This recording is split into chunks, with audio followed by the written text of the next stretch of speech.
কার্তিক এক truck driver তার পুরনো লরি নিয়ে ন্যাশনাল হাইওয়ে ধরে যাচ্ছিল। চারপাশ ঘুটঘুটে অন্ধকার, মাঝে মাঝে শুধু লরির হেডলাইটের আলো আর ঝিঝি পোকার একঘেয়ে শব্দ। পথটা ছিল নির্জন, দুপাশে ঘন জঙ্গল, যা অন্ধকারে আরও রহস্যময় লাগছিল। হঠাৎ কার্তিক দেখল রাস্তার মাঝখানে একটা লোক দাঁড়িয়ে আছে। লোকটার পরনে সাদা ফিনফিনে পাঞ্জাবি, মুখটা অন্ধকারে স্পষ্ট নয়। কার্তিক লরিটা থামালো। কি ব্যাপার মশাই, এত রাতে একাই জঙ্গলের পথে? কার্তিক জিজ্ঞেস করল।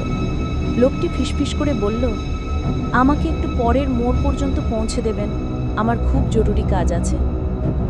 কার্তিক লোকটিকে লরিতে উঠতে দিল। লোকটা চুপচাপ বসল। তার দিক থেকে একটা ঠান্ডা ভেজা গন্ধ আসছিল। কিছু দূর যাওয়ার পর কার্তিক পেছনের লুকিং গ্লাসে তাকালো। লোকটির মুখটা দেখার চেষ্টা করল, কিন্তু এ কি? লোকটি তো লরির সিটে বসে নেই।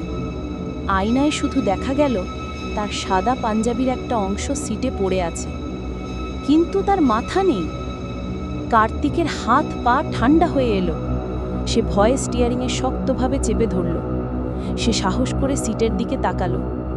লোকটি স্থির হয়ে বসে আছে, ঠিক যেমনটি সে বসেছিল, কিন্তু তার মুখটা ঝুলে আছে কাঁধের কাছে।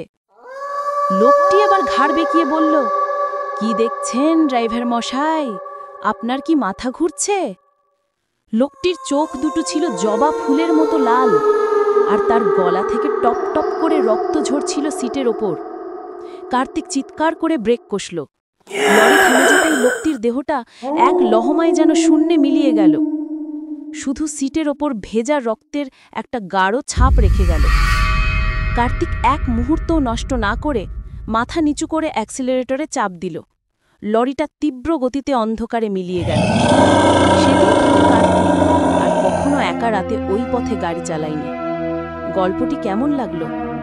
আপনার লোম খাড়া হয়েছে?